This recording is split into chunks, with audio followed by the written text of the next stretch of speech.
Hi everyone, it's Mika here. Welcome back for lesson 4 of the program.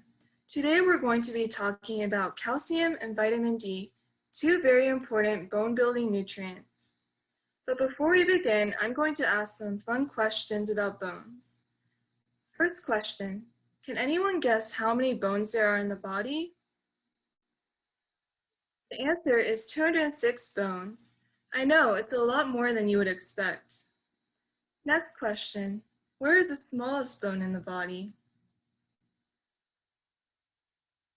The smallest bone is found inside the ear and is called the stapes. Next question, where is the strongest bone in the body? The strongest bone is in the upper leg and is called the femur. Next question, what do bones do for the body? The main function of bones is to support and protect the body. Okay, last question. How many servings of calcium-rich foods do you think you should be eating or drinking a day? The answer is 3 servings per day. Did you get any of them right? The last question might have been a little confusing if you do not know what exactly calcium is.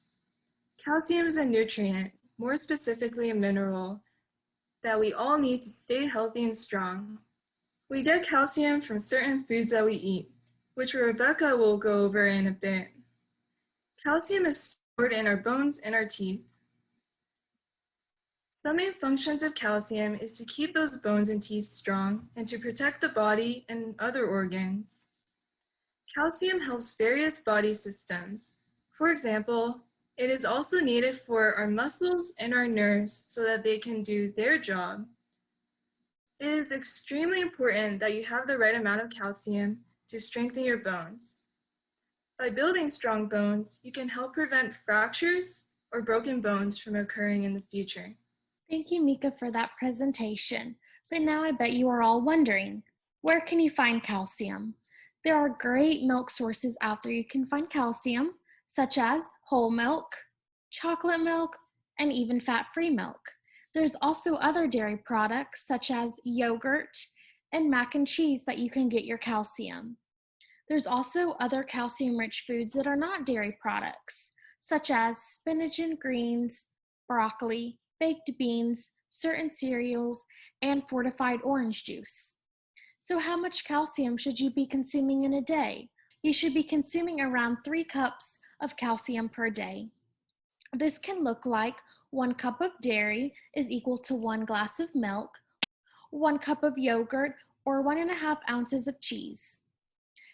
Some other milk alternatives are soy milk, nut milk, oat milk, and lactose-free milk. These are for people who cannot consume dairy or just prefer not to. For people who cannot consume dairy, we call that lactose intolerant. That means the body cannot properly break down milk, so they choose to consume milk alternatives. Some other ways to increase calcium consumption are eating calcium-rich foods that we mentioned previously. Rebecca mentioned something called fortified orange juice. You might be wondering, what does fortified mean? Fortified can come in beverages and other food products. This means that vitamin D is added to the products to make sure that we get enough of it for our diet. Vitamin D is needed to help absorb calcium. They're kind of like buddies. Calcium needs vitamin D to be absorbed. Our bodies can naturally make vitamin D by being in the sun. This means if you spend 10 to 30 minutes, about 2 or 3 times a week in the sun, your body will get enough vitamin D. Foods that you can eat that are high in vitamin D are certain types of fish, like salmon and tuna, dairy products like cheese and the other milks that were mentioned by Rebecca earlier, as well as mushrooms and eggs. In conclusion, if you don't get enough calcium, your body will start to take it from your bones, making them weaker. This isn't a good thing. To help prevent this, we can eat foods that were previously mentioned, like milks, cheeses, mushrooms, eggs, things like that. Calcium and vitamin D can also appear on food labels. This is how you can ensure that you're eating enough. If food labels are confusing, don't worry. Just make sure you eat 3 servings a day of calcium and you'll be okay. Join us next week as we talk about making our grains whole.